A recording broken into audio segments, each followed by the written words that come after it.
You're okay, buddy. You're okay, Smokey. I used to hate cats, used to be dogs all the way, till a cat came along, changed my tune. Now I say I prefer cats to people, and cats seem to prefer me too. Hello there, cat people. Dan the Catman here, and welcome to episode 77 of the Shelter Cats podcast, the podcast created by Shelter Cats. And joining me, almost as always, is my co-host, Michelle the Meow Maven. Hi, Michelle. Hi, guys. Your hair looks amazing. Thank And you. Stephen Quant, our executive producer and cat behavior expert from catbehaviorhelp.com. Hi, Stephen. Hey, Dan. How are you? Hi, Michelle. And before we introduce today's guest, we just have two pieces of business to take care of. Michelle, after you. The Shelter Cats podcast is proud to be part of the Chewy Shelter and Rescue Affiliate Program. Chewy's mission is to be the most trusted and convenient online destination for pet parents and partners everywhere. Chewy is passionate about supporting animals and making a positive impact on communities across the country. Local shelters and rescues oftentimes serve as a first home or provide continued support to pets. That's why Chewy is committed to supporting organizations that benefit the overall health, safety, and well-being of shelter and rescue animals. Please click the link in our podcast description or on our website. You'll not only be helping your local shelter, you'll also be supporting this podcast. So thank you, Chewy. Now, Stephen, did you know that we have a website? I do know that, Dan. Isn't that amazing? We have It's a website now. So we get to sponsor ourselves. We have an awesome website, sheltercatspod.com. That's sheltercatspod.com. And it's a fully functional website designed by Michelle herself. Take a bow, Michelle. And oh, she really did bow. And where you could get links to all the platforms our show is on. You can get links to our YouTube videos and learn more about all of us, the hosts, and our very shy editor, Jake. We could learn more about him. And we have merch. We have a huge merch store with hats, t-shirts, magnets, mouse pads. If you have an iPhone or a Samsung, there's a very cool clear phone case for your iPhone or Samsung. It goes back to like the iPhone 8. It goes back many, many models. So even if you have an older phone, you can get a case with our logo on the back. We have there's stuffed animals, stuffed tigers, stuffed cats, and all sorts of things. Bugs, you name it. So go to our website, sheltercatspod.com. Buy some merch because it helps support our ability to bring more content to you. So with that out of the way, our guest coming up is really excited about this guest. His name is Duane Hook. He's from Cat in a Tree Rescue. Duane Hook is a professional tree climber and lifelong animal lover who has been rescuing cats from treetops since 2010. What began as a simple love of climbing trees and spending time in them gradually grew into something much larger. Cat rescue became another reason to climb, eventually evolving into a true labor of love, a way to help animals and the communities who care about them by using his climbing skills to reduce fear, stress, and suffering. Duane climbs using modern arborist techniques, I didn't want to get that word wrong, ropes and specialized safety gear designed to protect him, the cat, and the tree. Every tree is different and every cat is different, but his goal is always the same. Keep the animal calm, keep everyone safe, and return the cat to the ground with as little stress as possible. Over the years, Duane has rescued cats from backyard maples, city street trees, dense woods, and trees others considered unclimbable. He has helped senior cats, feral cats, indoor-only escape artists, and more than a few very large, I swear he's not usually this heavy, house cats. So, without further ado, we will be jumping right to our interview with Duane Hook. We'll see you there. Meow. Everybody say meow. Meow. And we're back, cat people, with Duane Hook himself from Cat in a Tree Rescue. Duane, thank you so much for joining us. It's my pleasure. Thank you for having me. So we've had all kinds of rescue people on the show. We've had, straight, well, not run of the mill, but cat rescue. They rescue cats, they put them in fosters, like vertical, into a foster, into a home. We've had a trapper who is pretty well known in our New York area, who has climbed under houses into foundations to rescue cats that have gotten stuck or sick. We've had a professional pet tracker who tracks lost cats and dogs, and she's climbed into a sewer under a major Long Island highway because the cat she was tracking had an air tag in his collar, and the air tag was pinging from the middle of a busy north-south expressway on Long Island. It turned out she assumed the worst. It turned out he got in the sewer in the storm drain and was under the highway. Uh, and now we could say we've had someone that's climbed up a tree to to climb. So all heights. So right off the bat, how did you get involved in this specific form of cat rescue? It all starts with trees for me. I have a deep love for trees and being in trees, tree climbing. I started climbing trees in the late 2008, 2009, and it was through a game, geocaching, which I no longer do this game, but I used to take my nephews on these little adventures, and some of them had tree climbing in them, and it was pretty exhilarating. So I started climbing trees for fun and creating these adventures for other people to go on. And they got progressively more and more daring. And people would travel from different states to do these tree climbing adventures that I made. And through doing that, I started looking at trees differently and I lost interest in the game so much, but my interest in trees just blossomed to where I wanted to climb these trees that I couldn't just free climb. I would look at these giant trees and think, how can I get there? So I started lurking online on different forums, the arboriculture forums with arborists and tree workers. And I would just lurk and learn these techniques and then try them. And it became so fascinating to me. And I just fell in love with the equipment and the gear. And I'm a problem solver by nature. And this really tickles the problem solving part of my brain because I'm solving problems when it really matters, like at height, when if you mess up, it counts. Hmm. So that and my love for trees, I really got just at first, it was the cat in a tree rescue. I first learned about it at a tree climbers rendezvous. I think it was in 2010. I went to my first tree climbers rendezvous.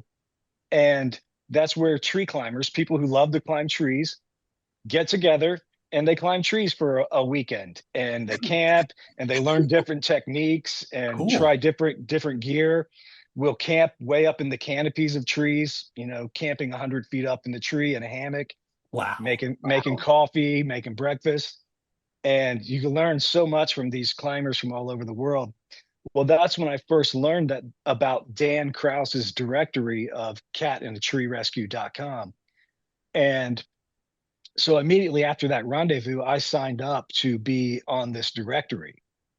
And I got my first call in October of 2010, shortly after that rendezvous.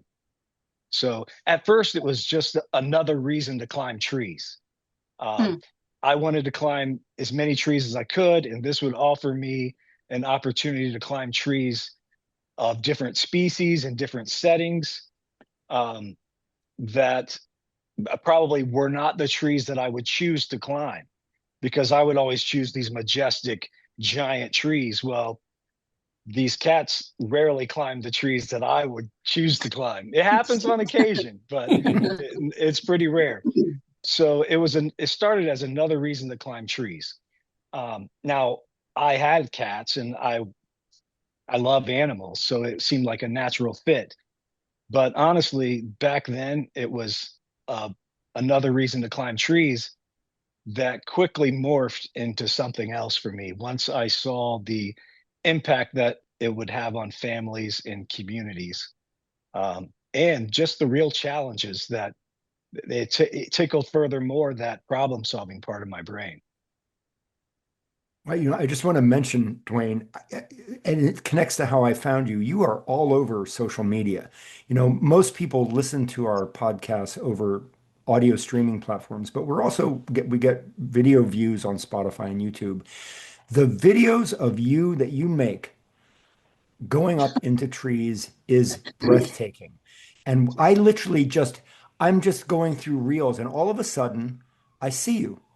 I'm watching you do your thing, and I am mesmerized. And I watch one or two or three in a row, and I saw that you were answering a question that someone had posed, and I'm like, oh my God, Duane's there. And I wrote you something about the bag that you use, to get the cats. And you answered me. And then I started asking you about the podcast, and I realized this was not going to work because you're a busy guy, and there are thousands of people trying to talk to you. So I went to your website, right, which we're going to be linking to all your stuff, including your Venmo, if that's okay for donations, right? But I went to your website, Mhm. getmeowtahere.com, right? Great website. And there's this button, it says call me. And I was like, I got to talk to him. I got to talk to him. I got to get this guy. And I call you, and you answered the phone and said what? This is Duane. Do you have a cat stuck in a tree? And it was perfect. And bravo. And I said no, but blah, blah, blah. I'm podcast producer, all that stuff. And we talked for a few minutes. You basically agreed. And I think I sent you an email and I didn't hear back from you. So I called you again. And I got the same. And you picked up the phone and you did the same thing. And I'm like, this is priceless and precious. But the videos show your love for these cats, and the cats in this very delicate condition where they are talking to you. It's like this intimate Hmm. moment, 100 feet, 150 feet in the air. So I just wanted to do my own personal introduction. And I'll ask you one quick question, and then I'll let Michelle and Dan get into it with some others. You make it look the physical, the technical part of the Hmm. climb. You Sure. make you make it look effortless. Like could you explain to us? You're going up 100 or more feet in the air, and I just see you pulling on this rope with this metal device, and it doesn't look like you're working super hard, but I mean, you're a young guy, but you're not 20. I'm not that young. Um, Tell me how this works. okay, a lot of it is practice. And like I said, when I first started, I would try every system to climb a rope. Climbing a rope is what I'm doing essentially. And the history of rope access is pretty long. In the 80s, it really started to make kind of advancements. And I have tried every system that the cavers would use. And I have gone caving into deep caves, but I've tried all of these systems. And the system I use now is the most efficient system that I have ever used. And it's what I've settled into.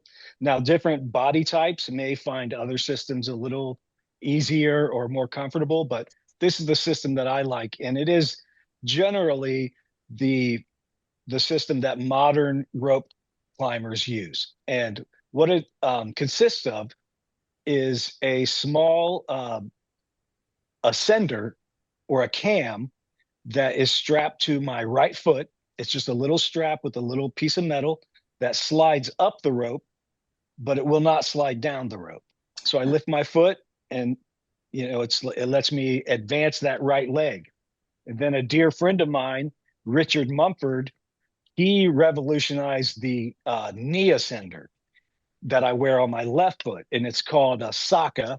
Shout out to Richard and Climbing Innovations for making the Saka.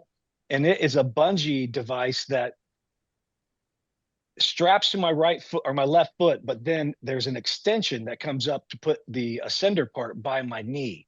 That allows my right foot not to run into it. So there has to be a Hmm. gap. Okay. So I have a sender on my right leg and on my left leg, and I'm essentially just running or walking up the rope and using my hands only to keep myself vertical from falling Ah, back. And then the device that you're talking about, I actually happen to have one right here. Uh, Also designed by a dear friend of mine, Kevin Bingham out of Detroit. This revolutionized rope access climbing, and it's called the Rope Runner. This is the original Rope Runner device. But what this does, it doesn't aid in the climbing. My legs are doing the work, and my mhm. hands, you can use your hands to pull as well. But this just kind of trails up the rope with me. It just glides up the rope. But if I were to slip or sit back, it will grab me on the rope. So it doesn't aid in the climbing. It just follows me up the rope while I use my big muscles on my legs and keep my hands to keep me vertical. This keeps me safe, the Rope Runner.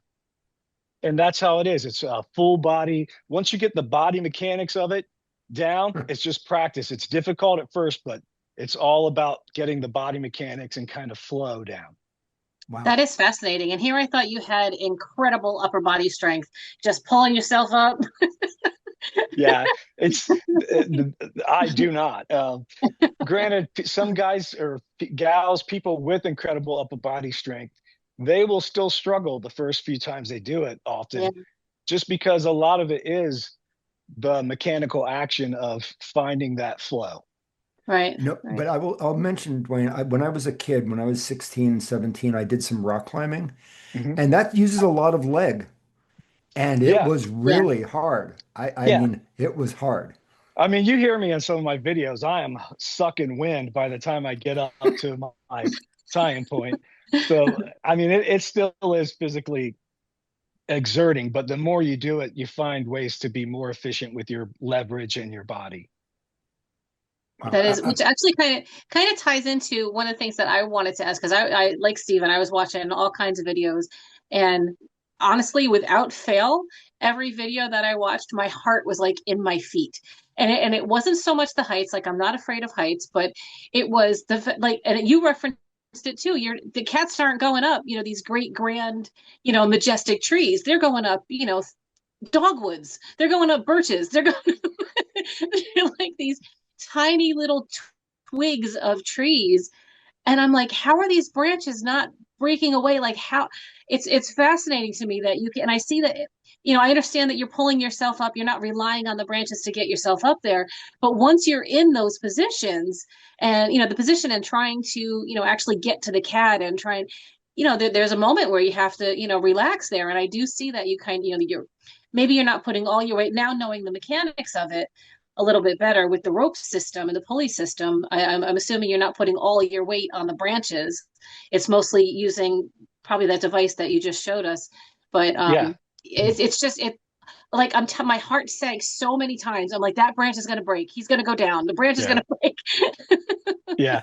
You're right. So the big X factor or unknown factor with this type of tree climbing is I set my rope or my anchor remotely. Okay, so I'm setting this rope way up in the tree over a limb that I Right. cannot examine all the way around it. Okay. So Right. there is, through experience and kind of getting to know different tree species, you get to have some confidence in different size limbs for different trees and how much leverage you're going to be imparting on the whole structure. But that is always an X factor, that initial anchor that I'm going to commit to putting my life on as I ascend the rope. Okay. Yeah. But then and that comes through just inspecting the tree and experience um, to gain that confidence. But once you get up there, then there are different things you can do. And that's the fun, more of the fun part of the tree climbing. Climbing the rope is just climbing the rope, but getting yourself into these positions out on the twigs and things like that, that's where the problem solving comes into play, and distributing your weight amongst a bunch of small branches and things like that. But But if that's what I'm doing. Essentially, you nailed it. Via that device, I'm putting leverage on it, and usually I'll have another backup aligned somewhere else to distribute my weight. So if the anchor fails, you have something to keep you from falling? Not on that initial ascent, Uh-huh. oftentimes. Well, there are ways to make sure if that anchor fails, then another one beneath it could catch me, which is ideal. But Right. sometimes that's not the case. That initial ascent anchor, the way I guess, gain more confidence in it is before I commit to ascending up 100 feet or whatever, while I'm on the ground, I will put my system on, climb just a foot or 2 feet, and then jump and bounce all my weight onto my device, and it'll shock load that anchor, and I'll just listen for anything. And that'll give me the confidence that, hey, this is a bomber anchor and I'm good to climb. A bomber. Has there ever been a tree, I'm assuming you get the call, you answer it the way you did, and thank you for using the phone prop, by the way. Yes. Well done. Has there ever been, you show up at the scene, has there ever been a tree that you just really had a lot of doubts about or couldn't climb? And what happens? Absolutely. Have been several times where there are trees that I couldn't climb, or I refuse to climb, or decide that's not in my best interest to climb. And hopefully there's a larger tree nearby that I could climb. And I think maybe, Stephen, the video that you first saw me on, Yes. what was one of those instances where I had a tree, a very large oak tree nearby, that I thought, okay, I can get above this cat in this tree, high enough above it, the cat's in this little tree, to where I can make a nice pendulum. The angle's not too steep, to where if this little tree breaks out, I'm not going to crash hard. I'm going to have a good weight distribution. So one option is to climb a nearby tree. If there isn't a nearby tree, then you take two trees that are distant, climb both of them, and set a rope in between them. Wow. It's called a high line. So now I have this long high line that I can get above the tree that the cat's in and descend down on top of it. That's very uncommon. And then the third case is to set up an elevator. And I have a video where I actually have two videos of an elevator. And it pretty much consists of getting a line, a throw line, not a rope, into the tree above the cat. It has to be above the cat, and you have to get the line to take a path that is next to the cat. And that takes some work, threading the rope or the line through the tree. And then you attach a basket. Usually I recommend putting a blanket that the cat is familiar with the smell in this basket or milk crate, and a can of something stinky and delicious. And then you hoist that up. You hoist that up, and it has to be to where the cat can step right into it. The less amount of effort the cat needs to get to the basket and into the basket, the better. So that's what I've done in cases where you've described, where I couldn't climb the tree. There were no other options. You can set up an elevator, and it works. If the elevator has worked every single time I've tried it. And Amazing. usually the cat is just chilling, watching you settle this up. Have there ever been an instance where the cat moves or goes somewhere else, or I'm asking for our audience that it may Oh, not be yes. familiar with your videos. I hear them meowing at you like, "What the hell are you doing?" It just sounds like they're saying to you. But has there been an instance where you set all this up and you're doing your climb and the cat's like, "I'm out of here." Has that ever happened? Okay. Let me step back a little bit, because I learn a lot about the cats before I ever even show up on site. Okay. Okay, good point. And honestly, I do a lot more counseling of humans than I do climbing after cats. I take calls. I take calls like the one, Stephen, when you, um, first, is it Stefan or Stephen? I want It's to make sure. Stephen. Yep. Okay. Sorry. So I take calls. I have a friend named Stefan, and he demands people call him Stefan. So That's cool. that's why I asked. Okay. So Stephen, like when you called, I'll take calls like that often and from various states. Even one person called me from Ireland about their cat being stuck in a tree. And so I do a lot more counseling of humans than I do climbing after cats. Let's just say in 2024, I decided I'm going to keep count this year. I stopped counting like in 2012. But in 2024, I decided to count because people kept asking me these questions and I wanted to have data at the end of the year to say, here's what it is. So in 2024, it was like 300 and something calls. Okay. And I have this very specific course that's on my website of what to do, what not to do. And if people follow that within the first 48 hours, how many times do you think I had to climb? Anybody take a guess in 2024? 100. 70 times. So that's over 74%, I think, of these cats climb down on their own within the first 48 hours if people follow these very specific instructions. And that's what I always shoot for. I feel like I'm not answering your question, Dan, but it's how I learn about the cats is during the counseling session over the phone. When it comes time to me actually saying, okay, you've tried all the things, and now I'm going to go try to rescue your cat. Or if they reach out to me and it's already been 3 days, I'm not going to have them wait 2 more days. I'm coming to rescue their cat. But I'll ask them what the temperament of the cat is. Okay. If I'm a stranger, let's say I always ask the people I'm speaking with, if I were to come visit you, say we're coworkers and I come visit you, we're going to have game night or we're just going to have dinner, whatever. How would your cat respond to me, this stranger, walking into your home? Is it a cat that's going to go hide? Will they eventually come out? Or no, they're not coming out till I'm gone and then 10 minutes later. So I try to get as much information from these people about the cat as I can, not just a strange human, but strange noises, strange new things in their environment, how they react to those things. And that will give me a lot of information on how to approach the cat, along with, are you able to pick this cat up? And are you the only person that's able to pick this cat up? Those all change the tools that I bring and how I approach the cat.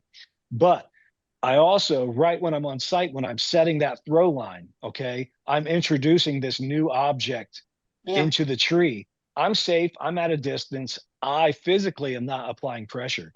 But with my throw line, I will first try to get the cat to climb down without me climbing up. And I've done it, I would say 1 out of 10 times I'm able to get the cat to climb down. How? Using my throw line. I have several videos of it. I saw that you were trying that with, I think one of the first ones that I watched was you were trying that. Yeah.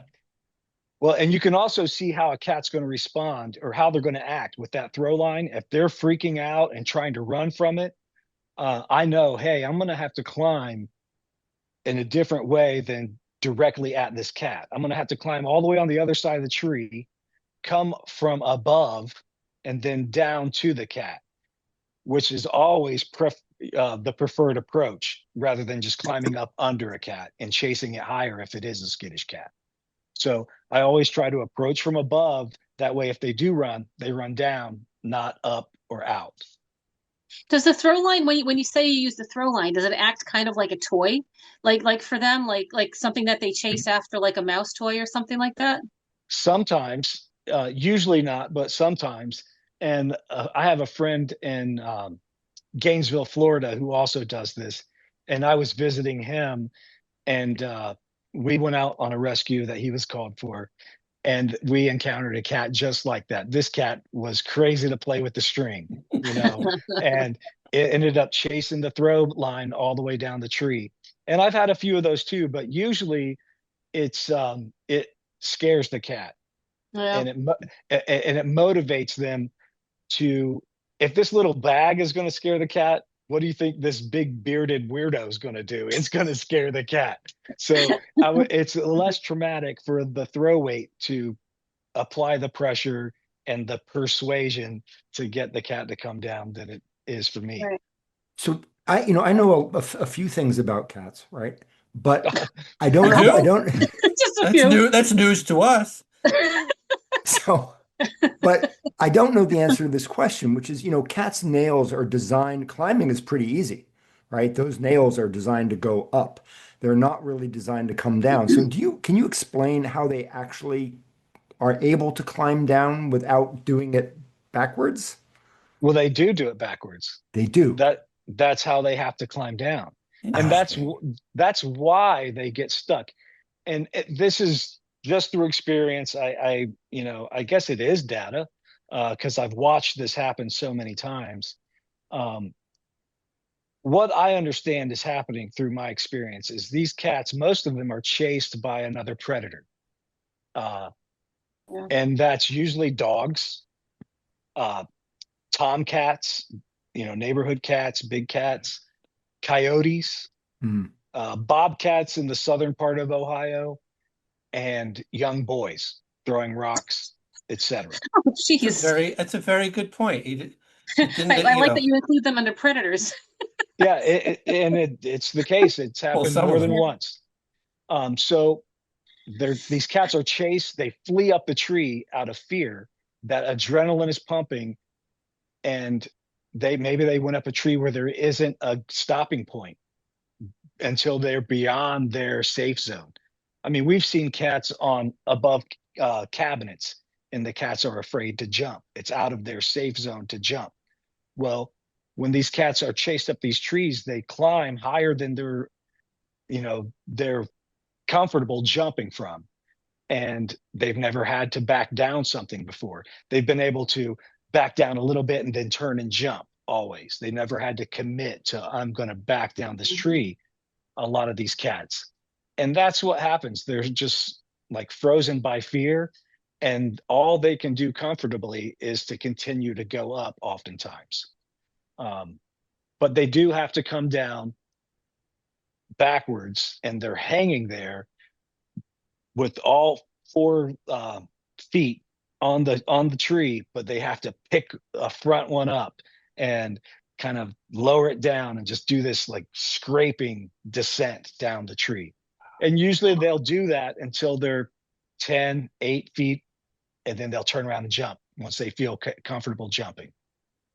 I've got a lot of videos showing cats doing this for the first time, and it is always preferable, especially for cats that have access to trees.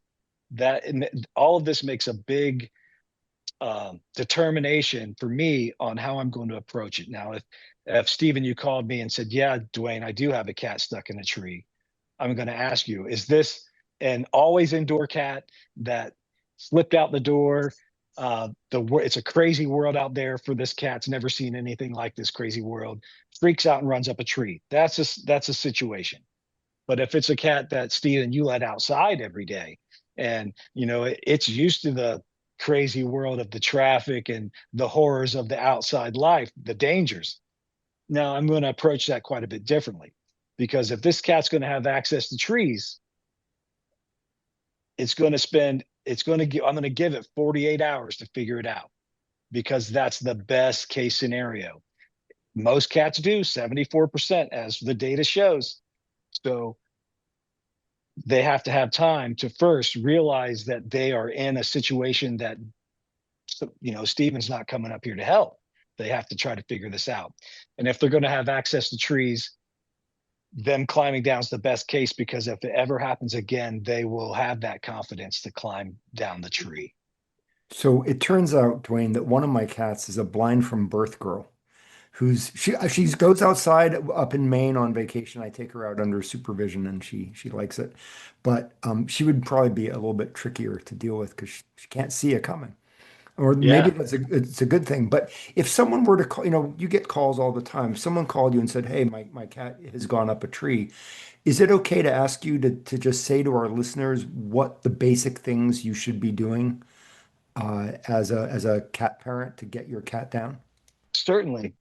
Uh, the first thing is I will say if you search Google for this, and the big first thing that's going to come up is it's a website. I forget what it is, but they give some information that I don't agree with through my experience.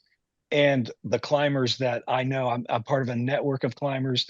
We talk all the time. We share videos, best practices about what we've seen, and we've all come to the same conclusion.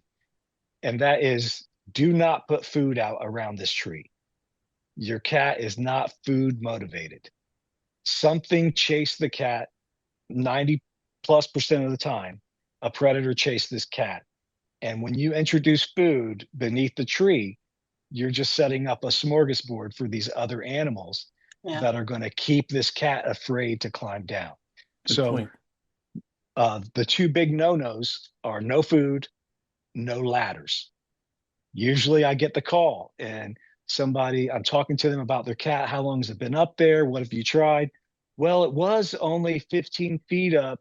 Now it's about 30. I said, oh, so did your husband put a ladder? Yeah, my husband put a ladder up against the tree. And ladders usually will scare a cat higher into a tree. Just the sound of the ladder, this big foreign apparatus scares a cat. So no food, no ladders are my first two do not do's.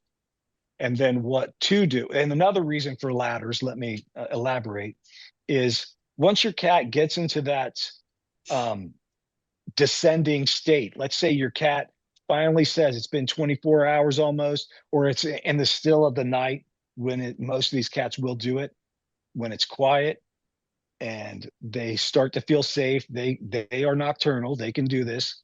That's when they'll go ahead and try to climb down, a lot of times on their own. If you have a ladder up against the tree and your cat is in this descending mode where it has the trunk that it's dealing with, that ladder is going to be an obstruction for them to descend. Also, a lot of cats will start their descent and then they will lose their grip, so they may fall. That ladder is not the soft, flat ground.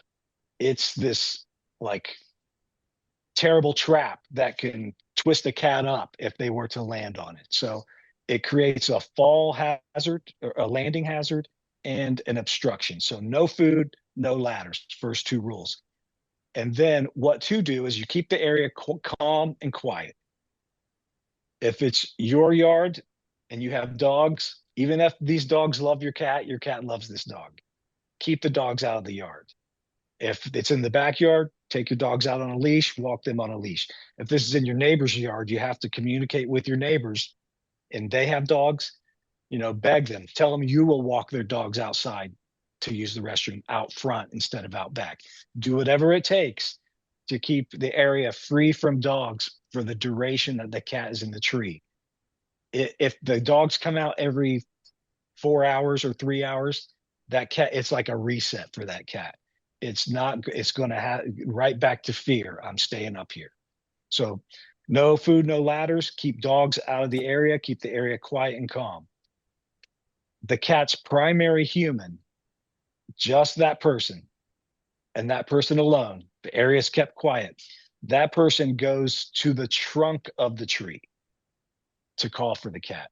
Never call for the cat from out in the yard where you have an easy view of the cat, or up on the porch or the deck or from the window. Never call from those places, because you are in that situation. You're luring the cat away from the trunk out onto a limb instead of down the tree. Or the cat will just look at you. It'll just look at you in the yard like, okay, yeah, I see you. But all you're doing is giving the cat a little bit of comfort. When you don't want it comfortable, you want to be at the trunk of the tree only. That's the only place you call. And I recommend the cat's primary human go to the trunk of the tree, put their hand on the trunk, and call very intensely, even if they can't see the cat from where they're at. Call very intensely for just a couple of minutes. Like, try to get that cat feeling desperate. And if the cat doesn't make a move to try to descend after that couple of minutes, just turn around, walk inside, don't look back.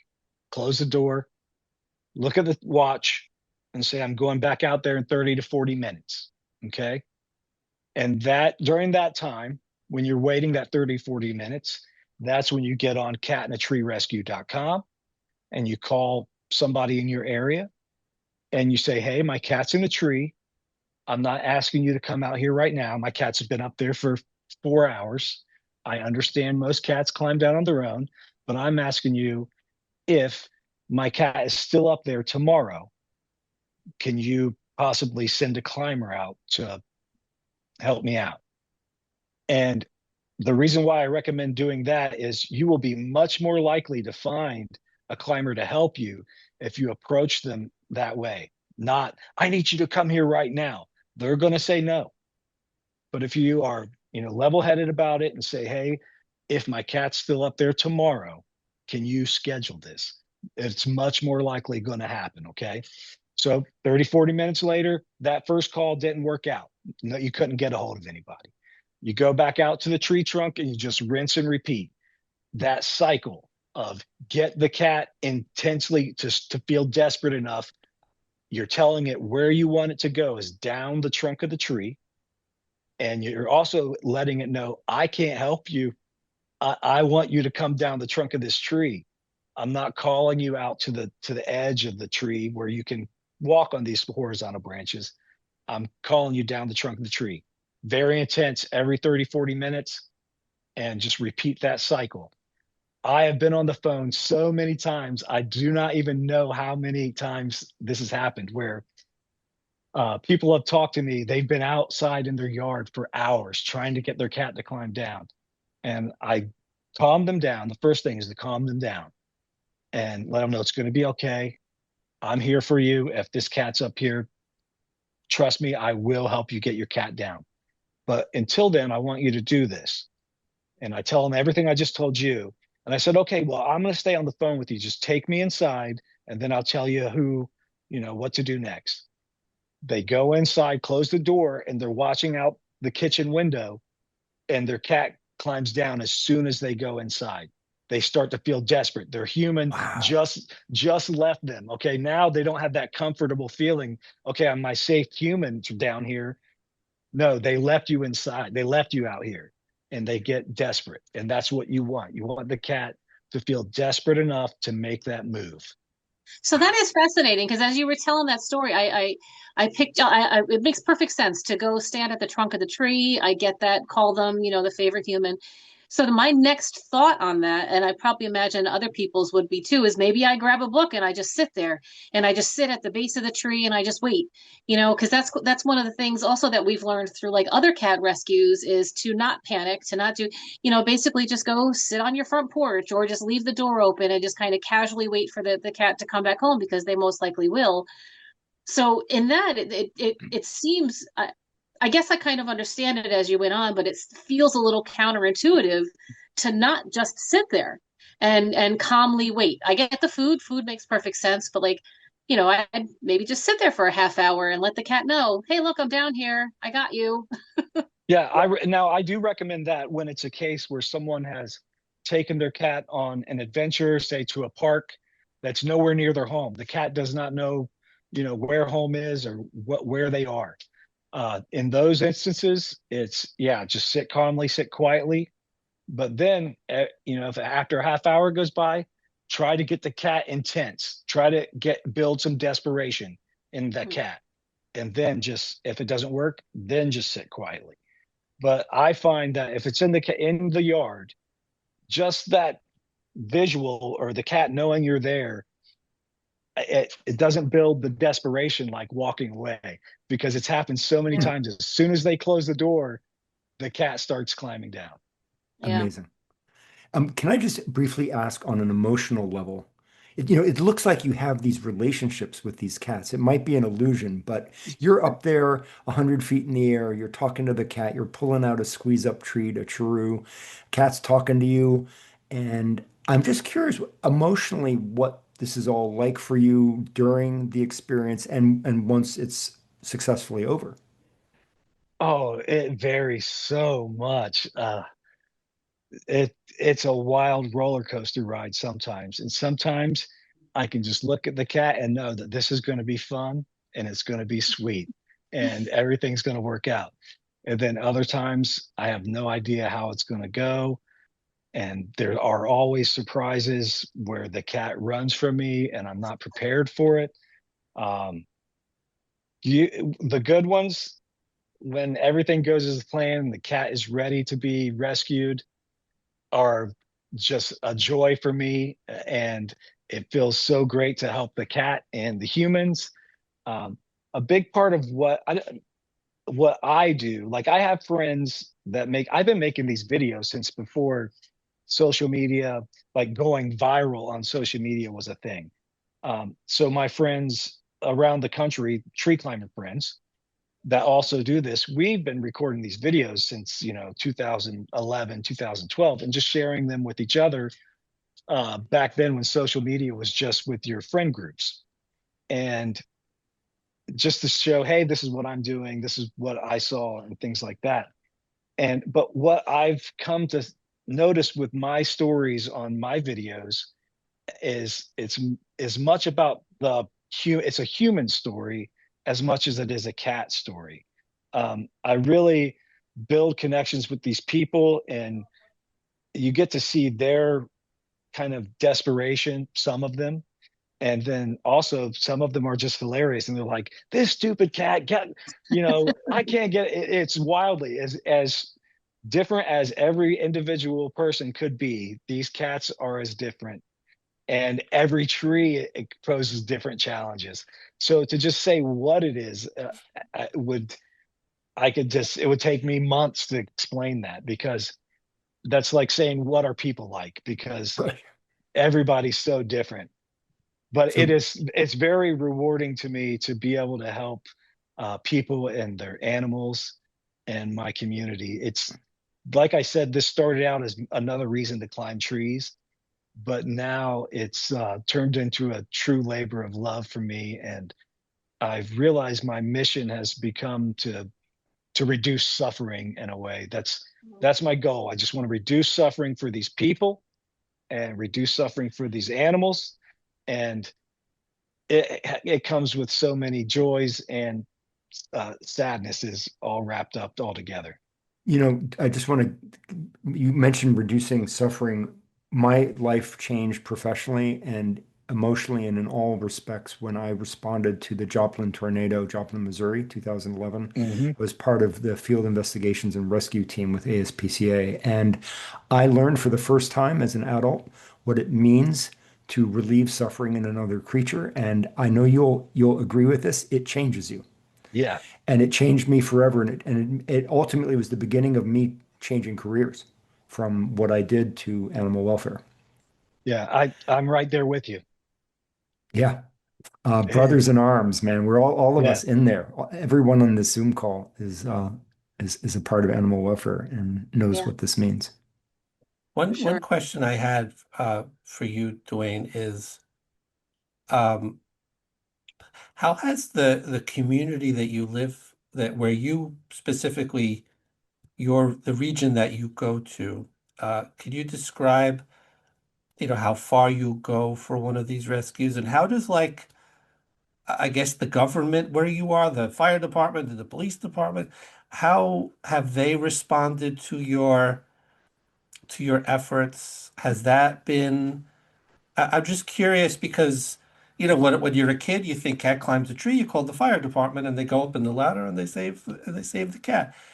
How has the community, the town government reacted to you? Have they reacted to you? Can you go into that in any way? Sure.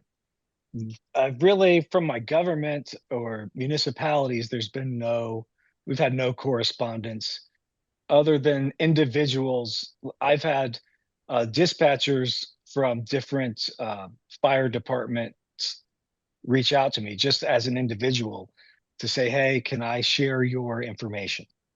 And well, of course, please do, because I don't want to. I don't want to rag on fighters at all. But in my comment sections, I cannot tell you how many times I've read, I called the fire department and they asked me if I've ever seen a cat skeleton in a tree.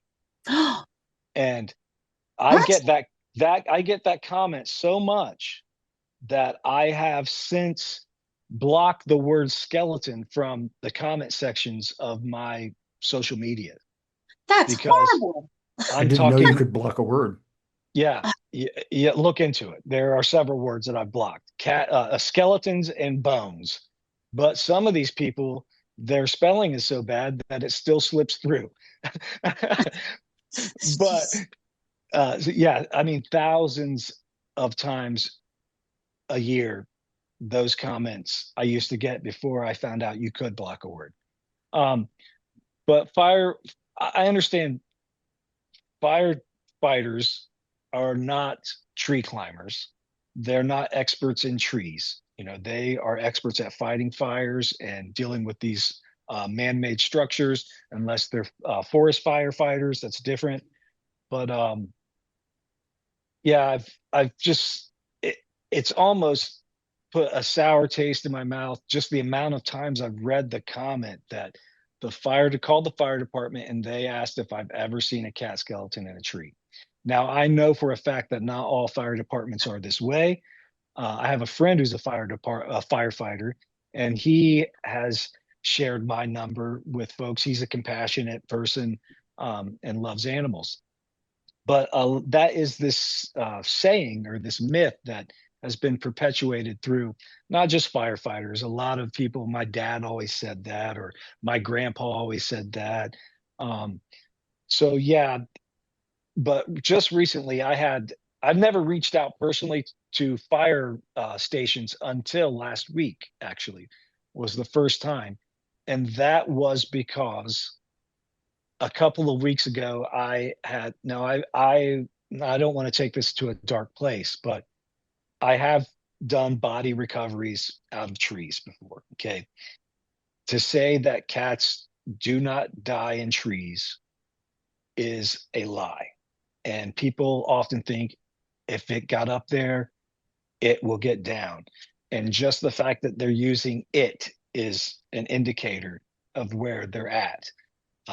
You know, this is a sentient creature, and it's either way. People say that a lot, and just a couple of weeks ago, I was called to rescue a cat in a tree, and these people have called they called the fire department already, and the fire department gave them the same, you know, oh, it'll come down on its own, or I've never seen a cat skeleton in a tree. Well, I go out to set my line in the tree, my throw bag, and when I get my rope set up, I get my device on, I'm all geared up, and I'm just about to climb. And we watch this cat fall out of the tree dead. Okay. Mm. Oh, And it was it was heartbreaking. And we rush it to the vet, tried to do everything we could. Um, but after that incident, I mean, I've decided I'm going to reach out to the firefighters. And so I visited 12 local fire stations last week and just gave them my card and explained to them, hey, cats do get stuck in trees and they do die in trees. Please, if you are perpetuating this myth of never seen a cat skeleton in a tree, please stop. This is what just happened. I'm just giving you, I don't make money off of this. I don't ask for anything. I'm not trying to like boost some business. I just want to give you guys a better option to tell people versus telling them that you've never seen a cat skeleton in a tree. So I just did that for the first time last week. I still have a lot of fire departments to go visit in the coming weeks. But as How far as did they any receive the message? How did they it take it varied. in? It varied a lot. It, it varied quite a bit. Um, you kind of get. I'm sure there are different cultures in each fire station, depending on leadership and whatever. But some of them were very responsive and receptive. And you know, they said that they've heard that before, but they don't say that. And others kind of laughed and said, "Yeah, well, yeah, we say that." And I was probably a little harder on those ones that said that. But yeah, uh, it varied. You know, people just like the cats, they're all different. Mm. Yeah. But I'm so heartbroken by that. I'm like literally fighting tears right now that like really it's to be so insensitive, you know? I mean, it's a our pets are a family. yeah, They're I our yeah, family, and it's just to be so insensitive about it, and not even to respond. And you know, even if they didn't have your information, even if they just responded and said, "Oh, you know, there are people that do this rescue. Go find them," or "I'm sorry, we can't help you," or you know, just something. But like, just to be so flippant and dismissive about it, it's heartbreaking. I can't even imagine. Like, I'm like picturing that poor animal, but also I assume there was like a family and you know maybe kids and I, it's like it's just that's so it, heartbreaking. it is. It is heartbreaking, and you know, some fire squads or departments will send people out to do these rescues. You know, I have a Google alert set up for cat stuck in a tree or cat tree rescue, and I see that some fire departments do this, and sadly, it's often in more affluent neighborhoods or Mm, areas. But some fire departments do it, or a lot of times they're not allowed to due to different liabilities, um, or in case they were to miss a call while a fire is going on or yeah, something like that. So I understand it. Um, and then there's also, it's not the firefighters themselves. Sometimes it's, you know, their dispatcher. A lot of these fire stations do not even communicate directly with the public. It will be their main dispatcher at the headquarters. That's where they get all of their calls from. So they would be giving that information. And that's going to be my next step. Actually, one of the firefighters told me that when I visited the station, and he told me this is who you need to talk to, are the people at this dispatch, the main hub, and that's who you have to have this conversation with, because I agree with you. He agreed with me, but sadly, he doesn't even get the calls. He says, I'm just a guy who fights fires. I don't know where we're going. We're told from dispatch. So there are a lot of nuances to it, and yeah, I would never throw a blanket over fire fighters, you know, that they're this way, because it's not just firefighters. A lot of just people in the comments say these things about cats and trees. You know, I've never seen a cat skeleton in a tree. They'll come down, shake a can of tuna. I've read these comments so many times ad nauseum. Um, and people say that until it's their own family member. Okay. yeah. And Absolutely. so it's a myth that I'm trying to dispel.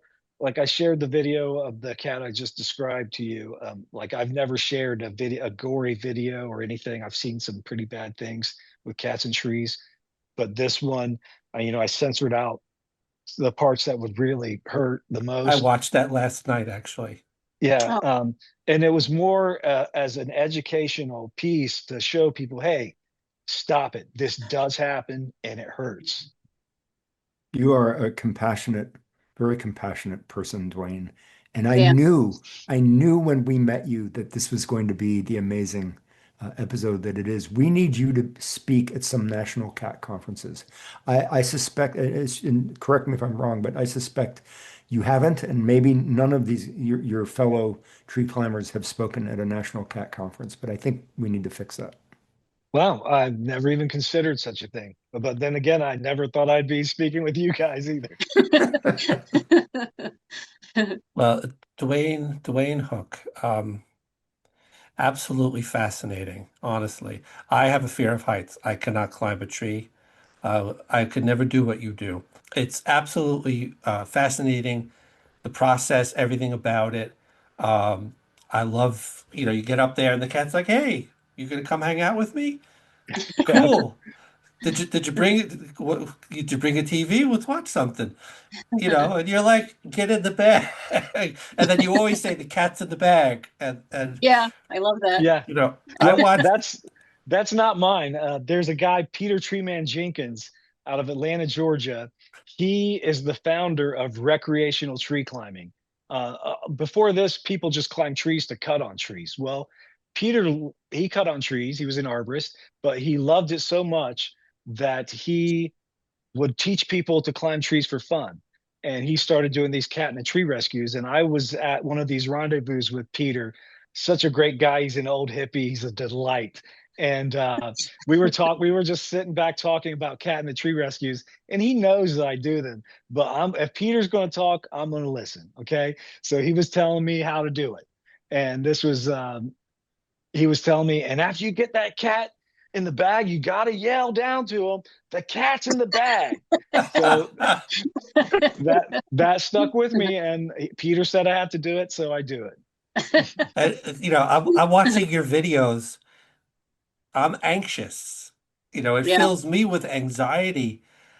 And Yeah. I'm not, you're the one doing the work. And I'm going, I want to fast forward to the end to see what happens, but I don't, and then when you go, the cat's in the bag, it's like, You know, ah. Dan, there's this moment with every rescue that Duane does where he's going to get his hands in onto the scruff and pull the bag over the cat. And that is the moment where I am always going, oh, please, God, please, please. And Yeah, then sometimes he's dangling the cat. I'm like, how Yeah. can you do that? But it works. Or, that you're that's closing the another bag. I thing. see the tail sticking out of the bag, and you're like, I get a lot of flack for that from some people, about the way I bag a cat. I wish I didn't have to scruff a cat. I wish they would just jump right in the bag on their own. I try to be as gentle as I can, and I Duane, guess people don't you're, realize, I'm up in the air and I have a lot to do with my hands, and I'm only got this cat by the scruff for like 3 seconds max. you you're can't go up okay. there with a cat carrier. I mean, I, you, I was you have to talking do to what you could do. I was talking to colleagues at my shelter in New York City the other day about how you scruff and bag the cat, and we have a kind of no scruff policy except in an emergency, really. And I'm like, but Duane gets a pass. He's 100 feet in the air, and this works. And we're all like, yes, he's got to do it. It's fine. No, Thank and you you do so it for much. you do it for such a short period of time. It's like 5 seconds at most. And I was just watching one video, and it was a heavier cat. I forget what the name of the cat was, but when you went to go grab it, you went to go you didn't want to pick it up because the cat was heavy. It was too heavy to pick it up Yeah, by the scruff. So you made it a point to draw the cat to you as close to you as possible, so you had the least amount of time with the bag, so with the with the scruff, and you could get it into the bag as quickly as possible. Honestly, what else are you supposed to do? I yeah. mean, I really.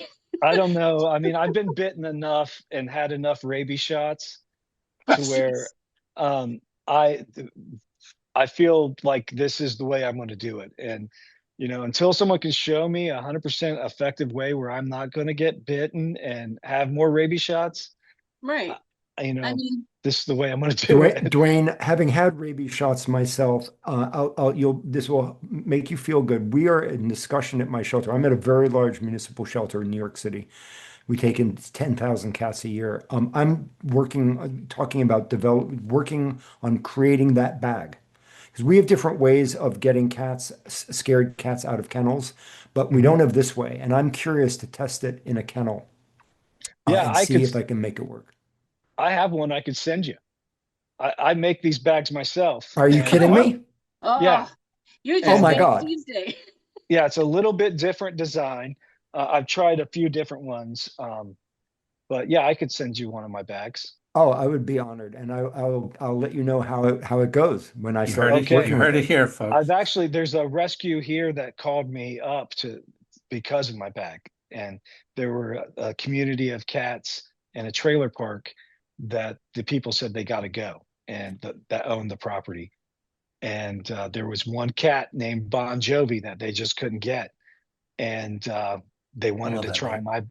they could pet it, but they could never pick it up or anything like that. And I was like, well, if you can pet this cat, my bag's going to work. And Yeah. Myrna, she runs this Columbus Dog and Cat Connection. She she petted that cat and bagged it right up. So it's if you can get your fingers on a cat, you're going to bag it. Dan or Duane, if I get it to work for me at the shelter, you know what the first thing I'm going to say is, the The cat's cat's in the in the Cats in the bag. bag. bag. Yeah. Hey, Peter would be proud. Duane Hook, we'll have all your links in our podcast description. honestly, thank you so much for everything you do for these cats. Your love, obviously, your love of trees may have come first, but your love of the cats that you rescue has so come through in everything in our discussion today. And just talking to you, you answered a lot of my questions without me having to ask them, which is also great. So thank you for that, Duane. We'll have your links in our description. Duane Hook, thank you so much for everything you do for these cats and your whole network. Please send our regards to your forum, your network of tree climbing people. They're all welcome on the show. We'd love, it's just an avenue of cat rescue that I wasn't aware of and I'm fascinated by now.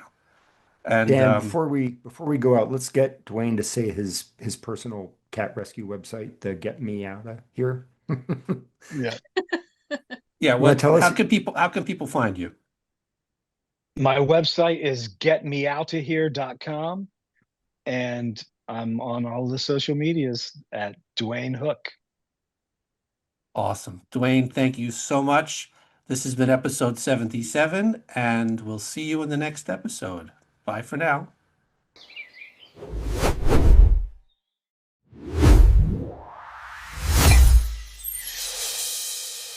I used to hate cats, used to be dogs all the way, till a cat came along, changed my tune. Now I say I prefer cats to